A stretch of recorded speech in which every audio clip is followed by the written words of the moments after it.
Hello, everybody, and welcome into the MVP show for December 13th, 2020. Here alongside Brennan Miller and Dan Passante, I'm John Vicari.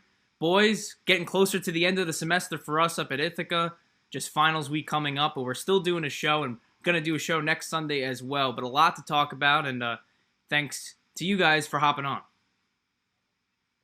Of course, John. I'm legally obliged to be here. It's a court order, so I appreciate you acknowledging that. Yes. Well, I meant because it's a stressful time, but yeah, sipping your Ithaca cup there. But we'll start with the New York Giants. It's what we do. It's what we do. Oh, Ithaca College dad too. Okay, that's what. That's the Giants are what we start with every week, and I sort of want to do a season retrospective on them at this point. 5-7 on the season, going to play the Arizona Cardinals in just under an hour. 1 o'clock game on Fox. Cardinals 6-6, and the Giants trying to stay atop the NFC East. But this Giants team, as you know if you follow the show and follow the NFL, had an abysmal start of 1-7, and just some season highlights: lose Saquon Barkley early in the season, torn ACL, out for the year. A strife between your head coach and your special teams coach, head coach and offensive line coach, that did not lead to a fight, even though Brennan's pretending it was a fight. Did not lead to a fight, but an altercation, through words, not violence. But a lot's gone wrong. Yeah, a lot's gone wrong with this Giants season. The expectations for me were just growth and development, which I've seen. But now, after winning, guys, 4 straight games, 4, including last week's win, a shocker in which they were underdogs by 11 points to the Seattle Seahawks. Now, the expectations for this Giants team, through all that I've mentioned, the 1-7 start, now 5-7, but tops in the NFC East, has to be playoffs or bust. I understood at the beginning of the season wanting, again, like I said, growth, development, not putting too much eggs in this basket for this season, and especially 2020 being the year that it is, not knowing what this NFL season was going to be. But how it's currently constituted, there has to be high expectations for this Giants team, and I'm going to be disappointed, personally, if they don't make a playoff spot, if they don't win the NFC East or sneak in as a third wildcard team. They've shown that they're a good team that could play a great team in Seattle, maybe not Super Bowl contender, but at the time we thought one of the best in the NFC. Beat them with the Giants' backup quarterback. Thank you, Colt McCoy, by the way, for game managing to perfection. So the expectations now, and I think most of the Giants fans have, but you could look at this season and still view it as a success just because of the way it started, if they don't make the playoffs, but again, did grow in the right direction. But at this point, there has to be, as I mentioned, disappointment in not making the playoffs. This is a team that should make the playoffs now. They have Arizona today, Cleveland next week, Baltimore after that, and then culminate the season against the Dallas Cowboys, who are starting Andy Dalton, and right now aren't looking like a playoff team. Sort of in that, still alive just because of how the NFC East is, but with Carolina and Atlanta bottom of the NFC as a conference. So, and I know you guys get on me for certain things with the Giants and maybe being too optimistic at some points, but I think the expectations have to shift. And this is not calling out my team, but I thoroughly believe that this season has to end in a playoff appearance. I'm not saying anything in the playoffs, and, we could argue whether making the playoffs would be good for the franchise. I think it would be just these young guys getting playoff experience no matter what happens in that playoff game, better than getting, a teen draft pick, if that 12 through 17 range. I think a playoff game is better. But I think you guys would agree that the expectations have adjusted. Yeah, I think that, I'll be the first one to say it at the beginning of the year, and up until about, 2 weeks ago, maybe even last week, I didn't think the Giants were a good team or had a chance once we go forward in the playoffs. I think that this is a huge week for them. I said it in the podcast. I'll say it again here. If they're able to come out and beat a team that at this point has contended for a playoff spot, and contended for one of the most highly contested divisions in football this year. I think if the Giants come out and win this game, it's a very, very good indication, not only of what they have done in this regular season, but what they can do going forward in the playoffs. Because I do think that if they win this game, it pretty much assures them the NFC East. That being said, Washington also has a game that is winnable and another one of those prove-it kind of games this week as well. But I think the Giants with the tiebreaker in a very good spot if they're able to take down the Cardinals this week to be able to make the playoffs. In what you were talking about, John, I think you just kind of lost me a little bit in the fact that I don't know, saying the playoffs are a little more valuable to the team than a high draft pick. Yeah. I mean, at this point, I think the draft pick thing is kind of out the window just because they are looking like a team that's probably going to make the playoffs out of the NFC East, and I forget where that'll put them, but it'll put them in the mid to high teens if I'm guessing correctly. So I don't know. I just think that you would at this point a team that, well, yes, you won your division, well, yes, you're going to make the playoffs and maybe win a game in the playoffs. You're not going to go that far, but maybe you win a game. I don't know. I think that a draft pick at this point is more valuable just because while you win the division, it's like I've said it before on the show. I'll say it again. It's like tallest of the dwarves. Like, yeah, you won the division, but the division's the NFC East. So you're not really playing to the same level of competition as every other team in the NFC. And I just think the draft pick could definitely help you if it's early in the first round. Most years, Brennan, I'd agree. But the way the schedule looks, if the Giants are in a playoff spot with the remaining schedule they have, I think they're a good team, even though, again, they've been helped by their division, which is true. But for me, if they were, like, say it was, I guess, a normal year in which it wasn't a playoff contention, I understand maybe wanting to go 5-11 because you would maybe get a top 10 pick. But this year, it's not that way. And they could still make the playoffs and, as you mentioned, have a team pick. And unless, especially in this draft, where I think a lot of depth and they don't need a quarterback. I think Jones is their guy. That's the whole thing and the whole reason for the season, to see if Jones was the guy. And I think and we'll see in these next 4 games that he is, and the Giants will go with him going forward. So it takes you out of the quarterback conversation for early draft picks. Of course, they can get help on their O-line, and of course, a higher draft pick's better than a lower draft pick, but it's not a year in which they need a star. Of course, it would help their team, but I don't think personally that they need it, and I think for the roster they have, which isn't going to be their final product, but it's going to have a lot of these players, and building a winning culture, in my opinion, is more important. You want the star players, but after that, 1 through 5, not that they're sort of all the same, but it's really just how well your front office is in evaluating player talent. There's a lot of, I guess, on the same tier grouped together in a way. So I think it's really important they make the playoffs. You build a winning culture, and coaching matters. And as I mentioned, I think there are a lot of pieces, not, again, the whole team, but there are a lot of pieces on this team that will be with the Giants of the future. They just are, and getting them playoff experience is valuable. I like to bring up this example, even though it's baseball, so it's a different sport, but the Yankees, for a reason, in 1995, brought up Jeter to sit on the bench and watch that playoff team. So when he came up in 1996, he knew the expectation and knew he had to deliver. And you could look at that as putting pressure on a young kid or, trying to instill within your team a winning culture. I think it's the second of those two. And I think, again, it's really important that the Giants build a culture because they haven't had it in 4 years. If this was a perennial contender and just the way it shook out, I understand where you're coming from, Brennan, because you do make valid points. But the way the Giants have been these last 4 years, which you could call one of the biggest laughing stocks of the league to dreadful, however you want to categorize it. They haven't been bottom of the league, like Cleveland over the last couple of years or the Jets this year, but it hasn't been pretty. So I think this year, even if it is a playoff spot in which you're, in and out pretty much in that first game, it's still, I think, important for the franchise overall. Dan, if you want to jump in here. I'll just say that I think as long as the Giants are getting better, the season will be good for them because I think what the biggest fear for any Giant fan would be becoming irrelevant. I don't think they're going to do that. If they're going to make the playoffs this year and be better next year, then that's fine.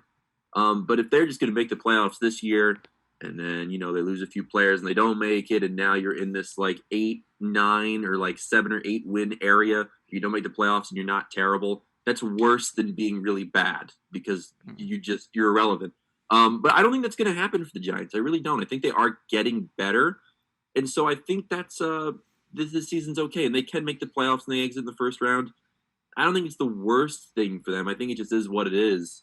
But I would just say that I think that should be something that they are looking to avoid. Yeah, and I think it would be a different argument, to Brennan's point, if there was a substantial need. Like the Giants just needed an offensive tackle. And believe me, there's holes to fill and places to improve, but there isn't like the last couple seasons a gaping hole. That actually was my next question. Yeah. That's my next question. Where do you think the Giants go if they're picking at 19 or 20 in this year's draft? And what is their biggest need? Because, I mean, looking at like some consensus big boards and stuff like that, I mean, there's offensive linemen pretty consistently throughout like the middle of the first round. So, I mean, I feel like that's probably, now that I look at it a little bit more, not a bad place for them to be in the first round. Exactly. And that's why I sort of, again, obviously, when you're arguing sports, you value the top picks more than the middle of the pack. But it's all about evaluation, in my opinion. And Gettleman's this offensive line guru, so wherever they pick, he's going to pick the best bang for their buck.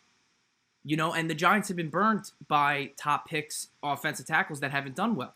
This year with Andrew Thomas, it's been a slow development. I think the last couple games he's been great, and I think he's a future piece. But you go back to 2015, they drafted Eric Flowers with the 6th pick, and he's no longer a Giant. He was out after 2 years, and it was a different regime who made that decision. But, if it comes down to this, where the Giants have a pick in the teens, as Brennan, you mentioned, and it's an offensive line heavy draft where there's a lot of options, I trust in Gettleman to make the right decision where we are in the draft. And it isn't, I'm sure, again, that there's a ranking of this and there's an offensive lineman who's going to go top 10. There just always is. But if it's Gettleman's strong suit and that's our biggest need, or what the Giants assess as the need that they need to fill, the Giants could get that at where they would draft if they made the playoffs. So, and in terms of today's game, in terms of today's game against the Cardinals, interesting matchup. The Giants again have to take on a mobile quarterback. They played Russell Wilson last week and contained him well. Kyler may be a different animal in terms of his running ability, sort of like a Russell Wilson prototype in a way, but he's had a great season. And it's interesting because the 2019 draft, it was Kyler Murray and Daniel Jones, who is slated to start, by the way, who were the top 2 quarterbacks taken in that 2019 draft. Both have 16 losses already in their NFL season, or in their NFL career, but both are in their second year on teams, regardless of the record, poised to maybe make the playoffs and in contention for a spot in the playoffs. So I think, and especially I would even say, of course, Arizona's development of Kyler Murray has been better than Jones. Murray has played 4 more games, and Jones obviously nabbed by that hamstring injury in which he sustained against the Cincinnati Bengals. But that's going to be an interesting thing today. And again, the Giants secondary is going to be tested by DeAndre Hopkins, but they passed last week with flying colors, shutting down DJ Metcalf. So it's going to be an interesting matchup. We have the line currently at Arizona -2.5. So and we'll get our picks at 12:50 going on. But a very interesting game, I would say. And for the Giants, we talked about the expectations to start this segment. The expectation today, especially coming off last week versus Seattle, should be a win at home against the Cardinals. So now we'll shift into a little bit of baseball, and we'll look at the New York Mets because they went out yesterday and got 2 big pieces for their future. One was a catcher in James McCann, who they inked for a 4-year, $40 million deal, and the other is a general manager. I want to get the name right here because it's a huge name. I like the Post headline today, Porterhouse, but the new GM is Jared Porter, who you may know from the Diamondbacks. If you into baseball, he was a relative no-name to me until I read about him. Assistant general manager for the Diamondbacks and worked under Theo Epstein in both Boston and in Chicago, and has 3 World Series rings to his name. Is 41 years old. Is not going to take the reins. Is Porter? He's going to work hand in hand with Sandy Alderson with the Mets, but sort of groomed into becoming the future general manager. Everyone in baseball, including former Mets like Mike Piazza and Bobby Valentine, agree with this decision, or at least support it in some capacity. So there you go. There's not much we could say, Brennan. If you want to add anything on Porter, I don't know your understanding of him, but I think we'd give a better analysis on this James McCann signing. But in terms of the general manager slot, that was open because Sandy Alderson said he wouldn't be the general manager or the president of baseball operations, but needed help or assistance with player evaluation. He did bring in a guy who's been highly touted around baseball. Yeah, and I think here's the thing with like general manager signings, just in general. And this is kind of my thought yesterday when the Mets decided they were going to go with this guy. You're not going to sign someone who's unqualified. Like you go through this process, and I get it. Like when he was signed, Mets Twitter was like, "Oh, this is awesome. He was on the Cubs staff, the Red Sox staff when they won the World Series. He's been with the Diamondbacks for X amount of years." Yeah, you're not going to interview someone who doesn't have that list of credentials. Like any signing that you make is going to be someone who's highly qualified for the job. And therefore you can justify it being a good signing. I don't really remember a time where there was a bad general manager signing. I mean, even 2 years ago when the Mets came out and said that they were going to name Brodie Van Wagenen their general manager, Mets fans loved it. They were like, "Oh, he's an agent. He knows how to work the numbers and knows how to work with these players, and he's agent for some of these players." And it's like, yeah, you love him at the time, and then you realize that maybe he's not the best at his job once you get into the job. But there's really no way of telling until you actually have experience being a general manager if you're good at being a general manager. So I don't know. I think we have to wait a while to be able to tell whether or not this guy's going to be an effective piece in what is an rising Mets team, unfortunate as it is to say. But I think that I don't know. It's they're all the same at this point. I think anyone that they would have hired would have had the same list of credentials, and I think that we'd have the same kind of general feeling about anyone that they named into that position. Yeah, I agree. And Van Wagenen, if you go back 2 years ago, people were saying, "Oh, it's the future of baseball, getting agents involved," and it was, as you mentioned, touted. So we'll move on to McCann, and I think this is a good signing for the Mets. 4 years, $40 million for a catcher that holds the modern MLB record, which I think is an interesting thing, for the most consecutive games without an error, which to me is huge. You want someone defensively who's going to play the position well. Brennan and I know when you have a catcher on your team that at times could be a defensive liability, it's bad for your pitching staff and affects the player on the offensive side as well, Gary Sanchez. So McCann is a great defender, a career .249 hitter. Last year, batted .273 in the shortened season, obviously, but those numbers up from what his career usually is. And it's interesting because the Mets had two catcher names that were floated around as the guy they were going to sign. It was McCann, who they obviously just signed, and JT Realmuto. And people could look at this, and Brennan and I discussed in the pre-production meeting whether it's viewed as a loss to get Realmuto. And obviously, it's not a bigger name. People think around baseball and baseball fans know Realmuto more so than they do McCann, and that might just be where they play Realmuto last season in Philly and McCann with the White Sox. But you get a catcher who the last two seasons, .273, 333 on base percentage, 36 home runs. That's JT Realmuto stats. McCann's .276, a 334 on base percentage, 25 home runs. Similar stats. If you went out and signed JT Realmuto, it would have been triple what you would have signed per year that you nabbed James McCann for. So maybe Mets fans are a little, tepid about the decision and maybe aren't as happy. They thought they were going to go out and get the big name. But I think, and I think Brennan would agree with this, the big name you should get is a LeMahieu, a Springer.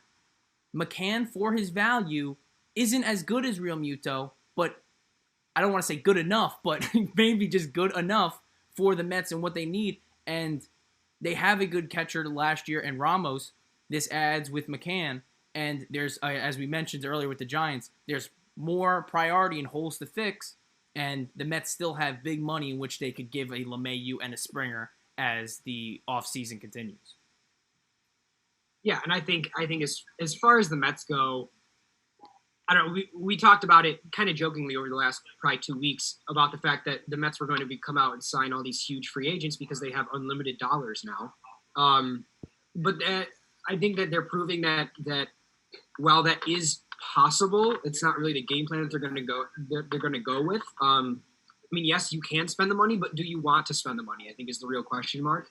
Obviously, you take a look at what they did catcher-wise. You have the guy who was, at this point, the undisputed number one catcher in the game, in JT Realmuto, sitting there on the wide-open market with a chance for the Mets to come in and sign him, and they say, no, we're going to pass. We're going to pay a guy less money who has, I don't know, maybe stats that get close to yours, but we're going to pay him less money for 4 years and bring him on to try and maybe sign some bigger name free agents. Well, in theory, when the hiring went down for the new owner, or when I forget his name, when he bought the team, the concept was that the Mets were going to go out and buy everybody. So I think that we see a little change in what the thought process is for the Mets here as they go out and get the guy who's maybe less expensive to try and save money for a Springer or a LeMahieu, guys who are going to demand big contracts when they do eventually sign. I just think it's interesting the fact that when you have two people who are incredibly similar statistically, you go with the one who is going to cost you less money, even though he may be the worst player overall, which, of course, high bar, but still the worst player of the two. And it'll just be interesting to see what the Mets do going forward. I mean, they've gotten two big signings, Trevor May and James McCann at this point, and I don't think it's going to be the last signing that we see from them in the next month or two, trying to make themselves better and a contender in that NL East. Yeah, and it's, as you said, maybe the one of two worser options, but Steve Cohen, the owner of the Mets, this isn't a Wilpon move where it's, we couldn't spend for Real Muto. This was a strategy-based move. It wasn't, I don't think, a money-based move. Maybe the strategy was to get money from someone else, but it wasn't, we're stricken by what we can pay players, so that's why we decided to go with McCann, which I think is the huge step for Mets fans. Dan, anything to add on this signing before we go into a little basketball talk? The Mets when did Cohen become the owner? Like a few weeks ago? Officially. It's been rumored since the summer, but officially, yeah. Okay, so cool. They're signing people. They're getting better. Yeah, I feel like if they're getting better, then, we can all, not saying you guys are doing this, we can all sit here and nitpick and be like, they could have done this, could have done that. They're getting better. You got to start somewhere. I feel like they definitely deserve credit for what they've done so far. So there you go, and a retrospective on the Mets there in terms of getting McCann as well as the GM in Porter. And the New York Post headline was talking about Porterhouse, which is a steak. I thought it was pretty cool. I don't know, maybe a reach. I enjoyed it. Now we'll switch to another team with high expectation, that being the Brooklyn Nets, but not specifically X's and O's of basketball, still in the preseason, and the NBA season will tip off 3 days before Christmas is the official start date. But already the Nets are making news because their point guard, Kyrie Irving, refusing during the team's media availability hours last week. He didn't want to talk to the team. He didn't want to join a Zoom conference. I understand it. I get a little tired with Zoom too, but it's what you got to do in these times. Well, Kyrie didn't think so. He released a statement saying he does not want to talk to Pons. His attention is worth more and wants to be his own media, sent out his own statement and doesn't want to talk to the New York writers. And we talked about this on the podcast, and I'm going to reiterate my thoughts now and maybe some new opinion or insight from you guys. But Kyrie, you have it easy, bud. You play for the Brooklyn Nets, not the New York Knicks. Media in New York, I understand. I've lived here, and we live in the state and root for the teams. It's tough. New York is a tough media market. You're analyzed here harder than I think any other state in this country and any other sports town. It's a tough place to play. I understand that. But you got off easy. Brooklyn Nets might be the 9th in terms of popularity and fandom. 9th out of 9. Honestly. Maybe the next, and we talked about this, maybe the next generation will change because Brooklyn will actually be good and the Knicks will be what they've been for years, which is basically irrelevant. But the most valuable franchise in the NBA is still the Knicks. The back of the newspapers will be negative on the Knicks before it's positive on Brooklyn unless there's really, as I mentioned, a generational change. You have it easy. And I know you're coming over from a Boston, the Celtics, where media over there is, very heavy as well, so maybe just feeling media fatigue. But you decided to play here, and you get two options in terms of New York teams to play in the top media market, and you got the easy one. The one that isn't covered as tough. The one that doesn't have as big a fan base. The one where expectations this year are huge, but haven't been since when I was born, 1999, 2000, in terms of, what is expected to be of the Brooklyn Nets. So, in my opinion, Kyrie got off easy. It's annoying, and I think most people find him, a little strange. Of course, he was the guy with the round Earth and the flat Earth theory, which I think was pretty funny. And Dan knows firsthand, being a Celtic fan, the day-to-day drama that comes with Kyrie Irving. And this is not a knock on his on-the-court play.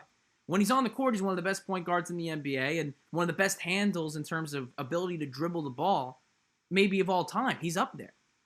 So you can't knock his on-court talent, but especially what he's been around Brooklyn. And he hasn't proved anything yet, too. He's entering his second season. He did nothing last year.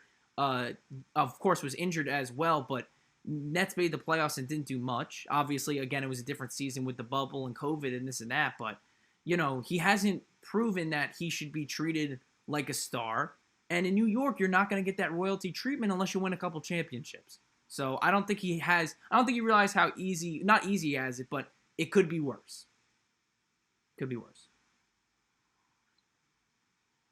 Oh, I was just going to say, and I said it in the podcast, I'll say it again here. I think that what he's ignoring is the circle of you perform, we promote you, that sells tickets, you get money, when he doesn't talk to the media.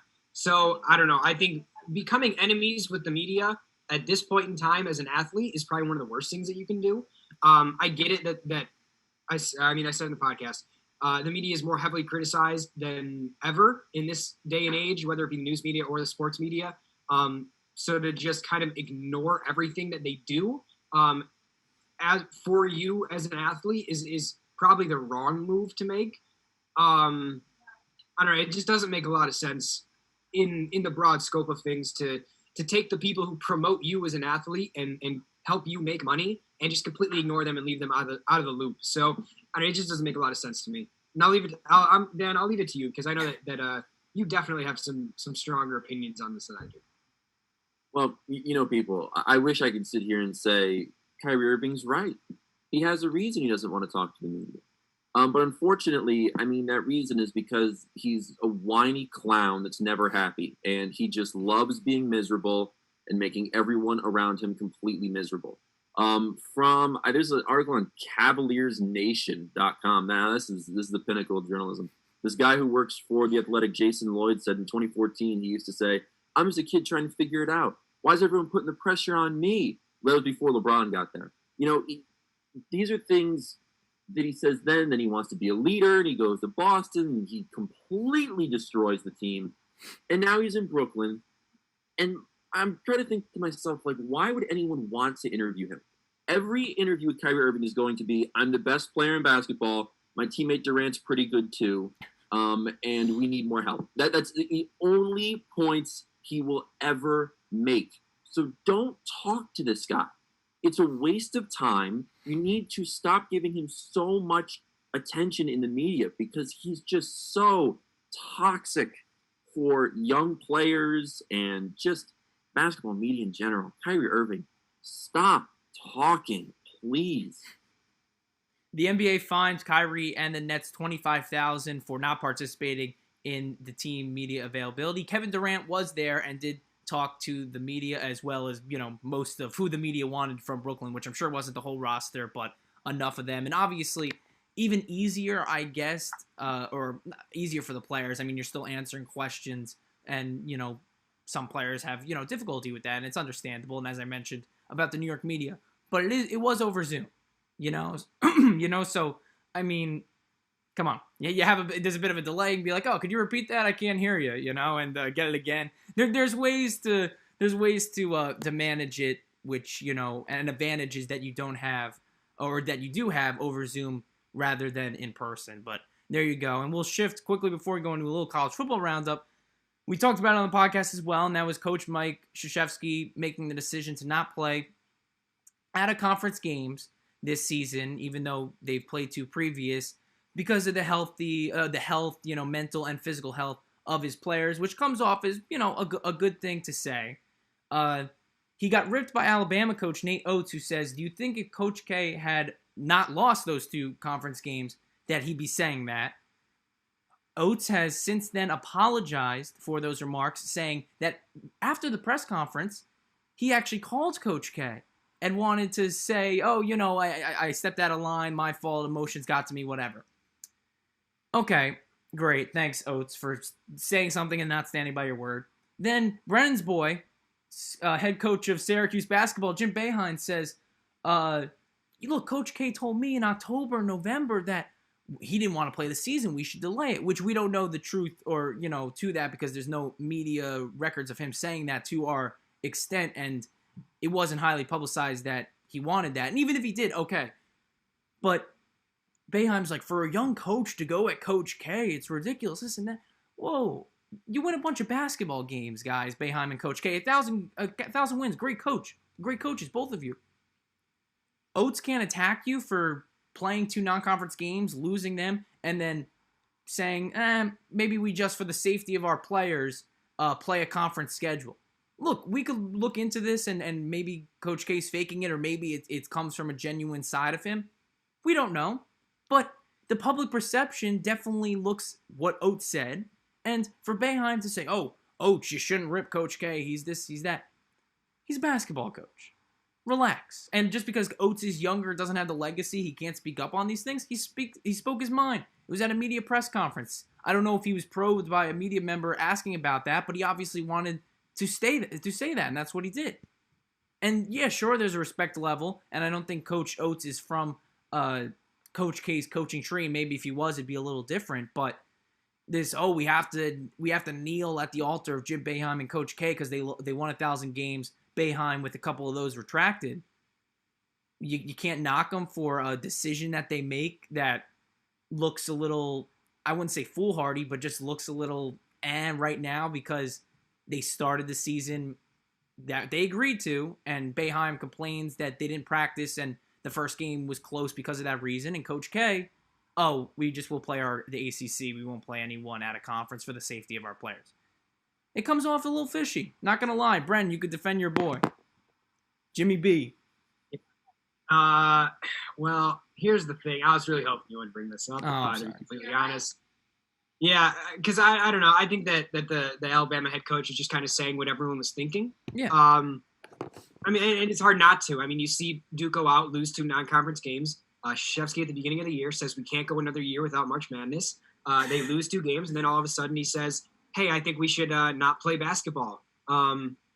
It's whatever. I just don't like Boeheim coming out and saying, like, yeah, as a young coach, you shouldn't say these kind of things about Mike Krzyzewski. Just because you're young doesn't mean you don't know what you're talking about, especially when you're literally just saying out loud what every single person is saying. Like, he wasn't the first person to say it. He just happened to be the first basketball coach to say it. And I think that's really the only difference. Like, if you go, I mean, I get it. Like, a lot of these coaches don't pay attention to media during the season just because they want their teams not to pay attention to it either, so they don't. But like, there were news outlets all across the country, whether it be ESPN, whether it be, I know Barstool Sports. I know, but they were saying it too. Like, literally, when you look at exactly what he said, what Coach Krzyzewski said, it makes no sense in the timeline of things. And even if he did believe it at the beginning of the year, it looks very suspicious for him to lose 2 non-conference games and then say, we're going to be done with non-conference games now. And any other year, I think that we think the same exact thing that we think now. I don't think anything changes just because of COVID, but when you lose 2 games and then say we shouldn't play the rest of the games, it's very suspicious. And I think that the Alabama coach was right. So I for one time, I'm going to go against Coach Boeheim and say the Alabama coach was right. Krzyzewski is being incredibly sus, and that the Alabama coach just said what everyone's thinking.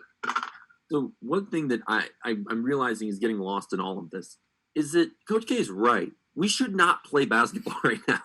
Like, it's wrong that he was like, oh, well, now we shouldn't play after he lost 2 games.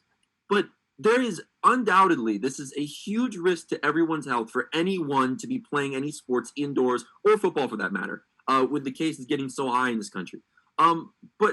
So let's set that aside for a second. Does Nate Oates have the right to say that? Of course, he can say whatever he wants. If I were Coach K, I would have a dartboard with this guy's face on it, and I would throw darts at it all day. And I would schedule games with Alabama for the next 20 years, and I would try and beat him by 300 points every time I went there. Tony Kornheiser in PTI said on Friday, he would schedule a game with Romulus High School, where Nate Oates used to coach, and I think in Michigan, and he would try and beat them by 300 points. That's what I would do if I were Coach K. You would have to march your Duke army into Alabama and destroy that team. But at the same time, as a media member, Nate Oates can say whatever he wants. I mean, we can laugh at him because he's never won anything. But he can say it. It doesn't really mean a whole lot coming from him. We're all thinking it. Yeah, Coach K is right, but it doesn't look good for him to say it at that point. Yeah, and it's not even like the content of what he said. It's just the timing. You don't Right. like if they win those 2 conference games. And I know like wins and losses, it shouldn't really matter towards your opinion on a really important issue, but there wouldn't be the same reaction. He wins those 2 non-conference games. All right, let's stop doing. Of course not, right? Or because imagine even in a world he's just like whatever date he said that I'm gonna say that, or he he had an epiphany. Okay, great, but he definitely said that or not definitely, but you feel in reaction to not getting the job done against non-conference opponents. So that's where the fakeness comes off. Is the intentions and that's why it's hard to argue, because the intentions seem legitimate. As I mentioned earlier, seem genuine, come from a genuine state. If it was most other coaches in college basketball, you'd sort of buy in. I don't, and especially the timing looks bad. It's all optics, and the optics of the situation not great for Coach K. We'll go from college basketball to college football, and a rundown that I know Brennan's excited about because he doesn't have to see Syracuse lose another football game. But it was a good slate of games the week before Conference Championship Saturday. We'll start with, of course, the game that should have its own day and always does, but for this year with COVID, had to get a bunch of regular season games finished. But it was Army-Navy. Unusual score. Army actually shut out Navy 15-0. A very defensive game, and if you sat through that whole thing through the haze, good on you, because not the best conditions to be a watcher or a viewer of that game. But Army got the job done, and pretty good record for them this year, too. Only 2 losses on the season. In terms of the top teams, Alabama dismantled Arkansas. There was an upset in the top 10. Number 6, Florida lost to LSU 37-34. It was Cade York who hit a 57-yard field goal to win the game and then did the Gator chomp. And Brennan, Marco Wilson, who's a cornerback for Florida, took the shoe off, first off, of Cole Taylor, an LSU receiver, then threw it at him, which gave LSU a first down, and then 6 plays later, they hit the field goal. Did you see that live? I didn't. I had to watch the replay, but did you watch that live and witness that? I know you walked us through that BYU Coastal Carolina situation last week, which was abnormal, and this one was definitely as well. No, I actually didn't see it live. I was driving to one of my relatives' houses to visit them, so I did not see it live, unfortunately. But I don't know. It's just kind of ridiculous. The fact that your thought process is to take someone's shoe off and then just throw it across the field. Mm-hmm. You're going to get a penalty for that. You can't really do that and think, there's going to be no consequences for this. There's consequences for things that are a lot less severe than that. So I don't know. It just doesn't make a lot of sense to me. And I think that's going to be something that's remembered for a long time. I mean, the memes are already coming out about the shoe. It's a picture of him throwing the shoe, and then it's like the college football playoff logo is like where the shoe would be. Mm. It's like, Florida literally just threw away their chances at being one of the top 4 teams at the end of the year. Of course, if they make that field goal at the end, none of this even matters. But still, I think that Florida should have won that game, but they didn't. So they're probably not going to be in the top 10 this week. Probably might not even be in the top 15 this week. But a team we will see in the top 10 this week, a team that won a very close game, the Coastal Carolina Chanticleers. Still undefeated, still the best team in South Carolina. Going to move into the top 10 with Miami and Miami losing to North Carolina, and then as we just mentioned, Florida losing as well. I love the Chanticleers, dude. The mullets on those bad boys. Oh man, they're not going to get into the playoff, but they're going to get a New Year's Six Bowl and be on national television, and it is going to be awesome. Even if they get dismantled, I think it's going to be a lot of fun to watch. Yep, Coastal and Cincy, and then expanded playoff, maybe they're in, but still the 4 best teams is what it is. So they'll get to see that beautiful Chanticleers and the Mormons up at BYU. You mentioned Miami. They got routed by North Carolina 62-26. Georgia, another top 25 matchup. Number 9, Georgia beat 25 Missouri, 49-14. Of course, it will be, though, Florida against Alabama in the SEC championship game. A 2-loss Florida now, obviously, because of the upset. In terms of the local games, it was a thriller yesterday at Maryland. Rutgers beat Maryland 27-24 in overtime. The score was 3-0 at halftime. Both teams had to start third-string quarterbacks. The offenses, though, came alive in the second half, and it went to overtime. And even though Rutgers at multiple times tried to just throw away the game, they managed to get out of Maryland with the win. Same record as Penn State, who also topped Michigan State by 15 points yesterday. Both the same records, but Rutgers does finish last in their Big Ten, in the division in the Big Ten, because Penn State beat them head-to-head. But if you told Penn State fans at the beginning of the season that they were going to have the same record as Rutgers to finish, I don't think most would have believed you after they were top 25 to start the season, but that's how it played out this year. Any other thoughts from college football before we go into the MVP of the week? Buffalo's going to move into the top 25. Jarrett Patterson's a real one in the backfield. He had over 100 yards rushing in the first half with 2 touchdowns.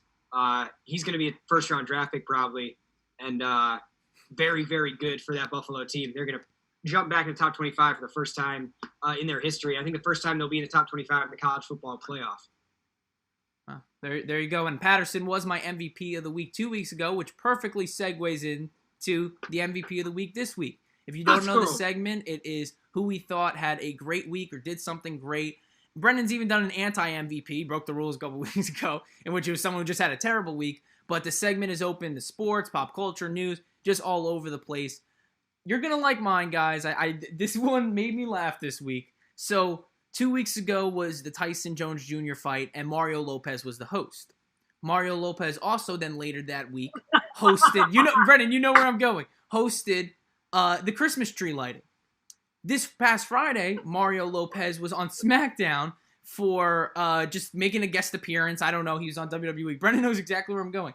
Right now on Lifetime, don't turn us off, but maybe at one go. He is starring in a mini movie on Lifetime, a Lifetime original, 15-minute mini movie. So that's not a movie, by the way. That's half a TV show, in which it's called A Recipe for Seduction, in which Mario Lopez plays Colonel Sanders of KFC and has a romantic interest. Look, this is real. This isn't me just, it's a goof or it's a joke. This is airing on Lifetime, which if you know anything about Lifetime movies are mostly rom-coms and of the like. Mario Lopez is playing Colonel Sanders. He's jacked, by the way. I mean, he is in real, but so it's not even like he's just dressing as Colonel Sanders. It's like a modern twist on it. It's a 15-minute movie, and A Recipe for Seduction is what it's called, on Lifetime. Maybe go find it during the day. If I'm you, I'd go watch football. But Mario Lopez, my MVP of the week. This guy was Slater back on, Saved by the Bell. And since then, he's done things, and in this past week, in the last 2 weeks, all 4 of those things I mentioned, he's not qualified to do. He shouldn't have been hosting a boxing event. He shouldn't have been part of the Christmas tree lighting. Usually that's reserved for the NBC News people, even though I guess it could be anybody, but it's usually for the Today Show and the local NBC anchors who do the pre-show for it. But no, he just had to be on it. Then he goes on Oh, beautiful. There's the cover art. And he goes on SmackDown just to say, hey, what's up? Go WWE for no reason. And then, and of course via Zoom, he wasn't at SmackDown, but they just wanted to get him in there. And now he's Colonel Sanders in a 15-minute movie. It had to be, I hope for him, that it was a dare or something. Because, I mean, someone's supposed to take him seriously as an actor? I mean, it's hilarious. It was something in like a dream that you would say, or you're writing a prank, or if we're in college, we made a movie about Colonel Sanders finding love and the recipe or something. And it's supposed to be like a Romeo and Juliet story. I find it hilarious that it was a real thing, because I thought originally when I saw the article on Twitter that it was a joke. It was satire. No, Mario Lopez is Colonel Sanders in a 15-minute movie on Lifetime. That is a real phrase. And does it shock anyone in this year? Absolutely not. It's not even top 10 or top 20, but I think it was worth noting. Mario Lopez, my MVP of the week. Brennan, you want to go next? I don't know if you could top that, though.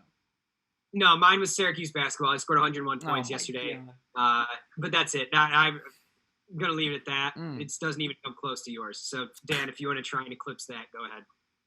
I just want to say that, I mean, who is asking for a 15-minute movie on Colonel Sanders' love life? Like, did anyone say, like, oh, I can't wait to watch this? Like, what? There's so many unanswered questions about that story. They're all fantastic. Do you think they will tell us what all the herbs and spices are? No. Well, they better. Well, I don't know if they have time though. It's only 15 minutes, so it's going to be a quick one. I'm serious. How do you even build a love story over 15 minutes? There has to be ebbs and flows of it. So they're gonna fall in love, down, up. It's gonna happen in 15. I guess it's why How do you it's build interesting a love to see. story over 15 minutes? Ask Ben Backrack at movies, dude. Come on. Wow. Shot at Ben, but yeah. So I don't understand. Again, Dan, do you have an MVP of the week or no? Because we can just keep talking about Colonel Sanders.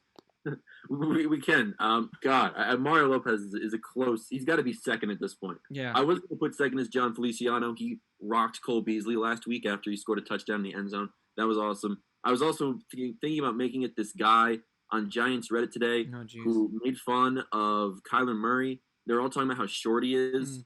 And he was like, this guy can ball, but he qualifies for the kids menu at your local Olive Garden. I think that's the best roast I've ever read on Reddit. That's pretty stupid. But by default, my MVP this week has to be Ian Flanagan, who is in the finals for The Voice here from this town. He's still alive. He got saved last week. He almost got eliminated. But I guess he does have a shot to win it. Huge for him. Obviously, I'll be rooting for him. There's signs all over town. So I feel like I have to go with him. But back to Colonel Sanders. Why, people? What is happening in this world? What? Yep. Instead of Lifetime, maybe making an original Christmas movie, or I don't know, just airing commercials for an hour or 15 minutes. They decided to air a mini movie, and that debuted at 12 today. By the way, for full context, if you want to go check it out, and I'm sure Lifetime will be re-showing it throughout the day. I don't know, but is it worth 15 minutes of your time? Probably not. But yeah. Hilarious. Before we go into our game picks, which everyone is, waiting with bated breath, Brennan, do you have some inactives and actives from your sources around the league? I see you're on your phone, so you must be, looking through your sources, getting texts from GMs and injury people around the league. Oh, there you go. I'm actually setting my fantasy lineup for our league. Ooh. Because it's the playoffs, and I have to play Jackson, who has beat me 3 times this year. Wow. So yeah, not good. Let me get the thing that's relevant to the show. Of course. Okay. Yeah, of course. So we early inactives and actives, not playing Christian McCaffrey. He again will not go. The person I was flipping out of my lineup there, Brandon Cooks, is not active either. Had him in the flex spot. He's now on my bench. Leonard Fournette will not play. Kyle Rudolph will not play. And then defensively, Andy Isabella and Kyle Van Noy also inactive. People going this week, DeAndre Hopkins is a go. Ezekiel Elliott will play. He was questionable for the majority of this week. Kenyon Drake will play. Good news, Daniel Jones. He's going to play for the Giants. We kind of knew that already, but officially made active for today. T. Higgins, Kiki Cutie, Irv Smith, Cameron Brate, all active on the offensive side of the ball. And then defensively, Khalil Mack for the Bears will play, and Tyrann Mathieu will play as well. So those are some inactives and actives for the early games here on this Sunday, Week 14. Yep, and for the Giants, obviously DeAndre Hopkins being active is not great, and Tyrann Mathieu playing as well on the defensive side. Only notable inactive for the Giants, Madre Harper, who is a third-string linebacker, special teams guy, but that's really the only notable inactive for the Giants, and Jones was the thing that everyone was worried about this week, but he is a go, as Brennan mentioned, for today's game, which is almost 10 minutes away and almost 10 minutes away from the 1 p.m. slate, and that's why we'll get into our NFL game picks. Before we go into them, just an update on the standings. Brennan leads the pack 136 points, Dan 131, myself with 126. How our system works, each game is worth 1 point unless you make it a lock, an upset, or it's the game of the week, in which it's worth 2. We give you the spreads for full context, but we do not pick the games with the spread. We just pick either outright the winner or hopefully not the loser of each game. We're going to start with our locks. This season, it's been our strong suit. Brennan is 9-4, and Dan and I are 8-5 in our locks. I'll start. I'm going with the team that I think the spread's a little too close and don't understand it, especially coming off a performance that was terrible, and this is the Colts versus Raiders. I easily have the Colts as my lock. I understand it's in Las Vegas. I understand that both teams do have something to play for, so it's not like Las Vegas, even though they've been dreadful the last 2 weeks, are out of playoff contention now. They still, if they keep winning, could sneak in. But Las Vegas barely beat the Jets, barely. And we can go into that, and it was my upset last week because I thought it was the only game that the Jets could win this season. I picked it and was just devastated when it didn't happen, unlike most Jets fans who were happy when that happened. Greg Williams was subsequently fired. But you need the incompetency of the Jets for the Raiders to win a game in which they were still in playoff contention. So that's ridiculous. The previous week before that, they got blown out by Atlanta. Indy has something to play for, want to keep in lockstep with Tennessee in the AFC South. This is an Indy win, no doubt, even though it is on the road. As far as who I'm going with for my lock, I'm going to go with the Saints. Picked them last week as a lock. I'm going to pick them again this week. They're playing the Eagles, favored by 7, so right at the top of our lock window. And I think that they're going to easily come away with this game. Jalen Hurts, while he is going to be the fresh starter for the Eagles, is still a rookie. And I think that plays a lot into the fact that the Saints defense has been the best in the NFL over the last, their winning streak. So I think it's 10 games at this point since they lost to the Packers. The Saints defense is very good, and playing against a rookie quarterback, I think that they're going to eat today. And I think that the Saints are easily going to be able to take this one. Dan, we have the similar thoughts, correct? I have the Saints this week because the Eagles are terrible. That's why I picked them. They're really bad. They can't win any games. They're not starting Carson Wentz. They're 3-8-1. They're just not a good football team. I don't even know what else to add to it. You touched on it with the Saints. That's why I got New Orleans. So again, Dan and Brennan with the same lock with the Saints. I have the Colts. We'll shift now into our upsets, and this is where we've had less luck this season. All of us are 4-9 on our upset picks, and the Jets really I was gonna say screwed, but they did last week. I thought it was gonna be the best pick of the season because picking the Jets outright, it was bold and it was so close, but did not happen for me. I'm going to Monday Night Football for my upset pick. It's a team I've been a little shy with, a little tepid with picking this season, but I'm picking the Cleveland Browns. I think on Monday Night Football at home against Baltimore, they're gonna get the job done. Am I a believer in Baker? No, he's a better actor than quarterback. I agree, but this defense is great. They're playing like similar if you go back to, and this isn't equating Baker with Tebow, but back when the Broncos had to win games with their defense, the Browns are keeping teams to a short amount of points. And last week, when the Browns offense, for the past couple weeks hasn't really had offense production, it was an explosion last week for them against the Titans. So I'm picking the Browns. I think they'll have enough to get by the Ravens, who are still coming or are reeling off getting affected by COVID through their whole team, and just haven't impressed me. Everyone thought they were back after beating the Cowboys, but the Cowboys aren't a good team.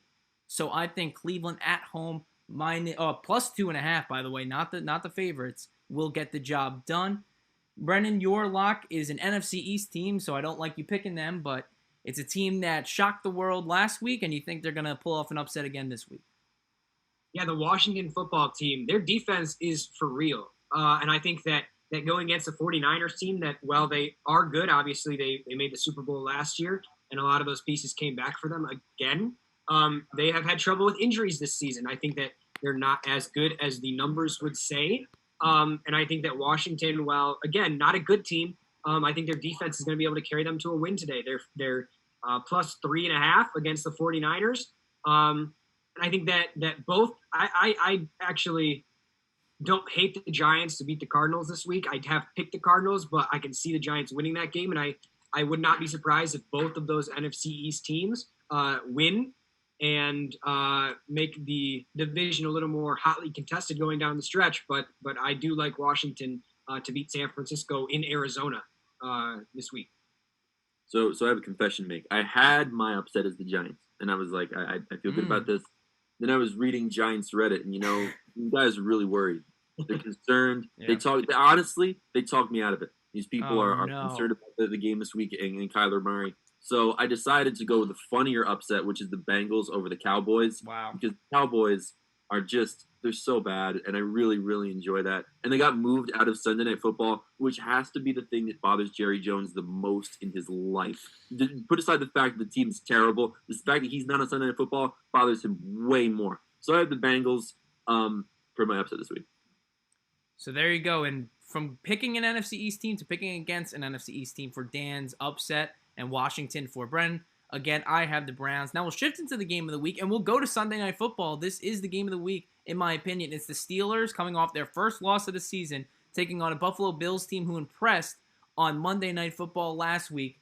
Buffalo's minus 1.5 And I've got the Bills. They impressed me last week. Steelers did not in a tough game against the Washington football team. A game that the Steelers could have put away at multiple times and didn't. I think the Steelers haven't really played a team that has impressed me. They don't have really impressive wins. The good teams now that they beat were early in the season, not so great. So in turn, there's been a development process. So there hasn't been an impressive win from Pittsburgh. Maybe it comes this week. I don't think so. I'm picking Buffalo to continue to lead in the AFC East, get closer to a playoff spot, much to Dan's delight. So I'm picking the Bills as my game of the week pick. Brennan, who you got in Pittsburgh versus Buffalo? My brother is a Steelers fan, so I would be a bad brother if I picked the Buffalo Bills, so that's exactly what I'm going to do. I like the Buffalo Bills in this one. I think that they're a team we saw in the beginning of the year go on a run and be probably the best team in the AFC for a while, up until the Chiefs kind of got into their groove. And I think that the Buffalo Bills are going to be able to take this one. I think that the Steelers, while they were undefeated up until last week, they kind of showed that they have weaknesses against that Washington football team. So I think that those weaknesses come again this week. I think the Bills are solid on the offensive side of the ball. They can move the ball very effectively. Stephon Diggs is one of the best wide receivers in the NFL. I'd say probably at this point in the year, top 5. Up there, Devontae, you know the names, DeAndre Hopkins, those kind of guys. I think Diggs is in there as well. Josh Allen is for real at quarterback, and I think that the Bills are going to be able to take this. Not going to go on much longer. You're going to let Dan talk about his Bills because I would assume pretty safely that he has picked them as well. I have the Bills. I mean, everyone has been talking about picking the Bills this week. I don't know how I personally feel about that, but I like it. They're 1.5-point favorites at home. The Steelers are 11-1, and no one's sold on them yet. That is crazy to me. The fact that the Steelers are undoubtedly a good football team, at very least a good team, but we just don't know yet. So that makes me nervous going into this game.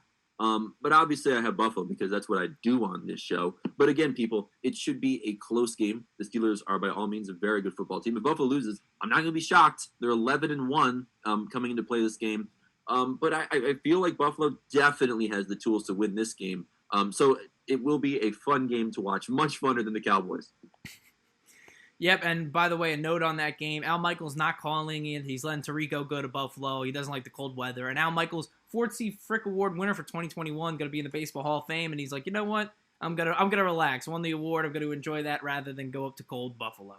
All right, these are now going into the rest of the NFL slate. Brennan, it starts with you. Chiefs versus Dolphins in a game that probably should go to the Chiefs. All three of us have the Chiefs, so all three of us agree with you there. The spread's only 7.5. I think that's very low. The Dolphins are not that good of a team, and I think the Chiefs cover at 7.5.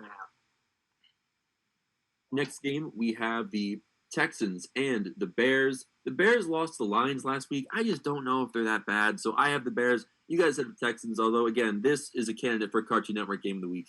These two teams are pretty brutal. Houston's a favorite on the road going into this one. Broncos, Panthers. We have Panthers across the board, even though they're without McCaffrey. Denver has the worst plus-minus rate in the NFL. Titans, Jaguars. Take the Titans. They're a lot better, even if they lose sometimes. Derrick Henry is very, very good, and the Jaguars have fallen, and they cannot get up. So all three of us have the Titans. Vikings, Buccaneers. 6.5 favorites are the Bucs. Watch that number, but we have Bucs across the board. Then Giants versus Cardinals. Danny Dimes, be the best quarterback of that 2019 draft. Coming back from injury is going to be easy to see early on how he plays. Of course, I have my Giants. Dan had him originally as his upset, still has him here versus the Cardinals. And Brennan has decided to go with Arizona. Cowboys versus Bengals, next game up. Next one, Cowboys-Bengals. Dallas is favored by 3.5, but we don't really agree with that. Dan and I both have the Bengals. It's Dan's upset of the week. John's going to go with the Cowboys, though. I don't have a lot of faith in Andy Dalton. I get it. The Bengals don't have a quarterback at this point. I don't know who's starting a quarterback for the Bengals, but I still think they're going to be able to come away strictly because the Cowboys are very bad. Next game up is Colts versus Raiders. Gave you my reasoning why the Colts were my lock. Brennan and Dan agree and pick them as well. Dan, the winless Jets against the Seahawks. Winless Jets against the Seahawks. There's a line in the New York Post article, and it says, The Avalanche feels like it's one misplaced snowflake away from crashing down and swallowing everything and everyone in its path. That's about the New York Jets. Wow. So if you took them, good luck. But the Seahawks are 13.5-point favorites at home. I feel like a lot of people feel like that's justified. All three of us have the Seahawks. Saints Eagles up next. Dan and Brennan have them as their lock. I have them as well, just not locking it in. Brennan, your Packers against the Lions. Yeah, I think this is a bounce back game for the Lions. They're still on that, as we talked about before. We talked about it before the show. The Lions are still on that fire a coach bump. So I think that they do cover at 9, but I still think the Packers win. Everyone else does too. All three of us with the Packers. Next game up, Washington versus San Francisco. I'm the only one who has Washington in that game. John and Dan both with the 49ers to win at 3.5. I still feel confident about that. Talked about it earlier. Washington's defense is for real. Dan, Falcons versus Chargers, 2.5 points. Falcons, Chargers. All three of us have the Falcons. Falcons is like a superior thing in like pop culture. It's like a big, crazy bird. Either way, the coach for the Chargers is terrible. Steelers and Bills, we already addressed. All three of us have the Bills. Should be a close one, people. Buffalo favored by 1.5 at home. Next up, Ravens, Brown. It's our last game that we're going to do. I'm alone. I have the Ravens in this one. They're favored by 2.5. Both Dan and John have picked the Browns. It's John's upset of the week. But I feel good about Lamar Jackson being able to come out and beat Baker Mayfield. If you're talking only quarterbacks, then I think Lamar's better. And if we're going the mythical route, what's a Brown? A Raven is a real thing. So Ravens take this one. Well, that does it for our NFL Week 14 picks. I hope you got our locks, upsets, and Game of the Week picks in there. And in terms of this week, going to be interesting for playoff implications. Most of the games we stated have playoff implications, minus pretty much Panthers versus Broncos. So for Brennan Miller and Dan Passante, I'm John Vicari. Make sure to follow us on Twitter at The MVP Show. But that does it for this episode. Enjoy NFL Week 14, as well as the Christmas season. We'll be back next Sunday to break down even more sports. Thank you for tuning in.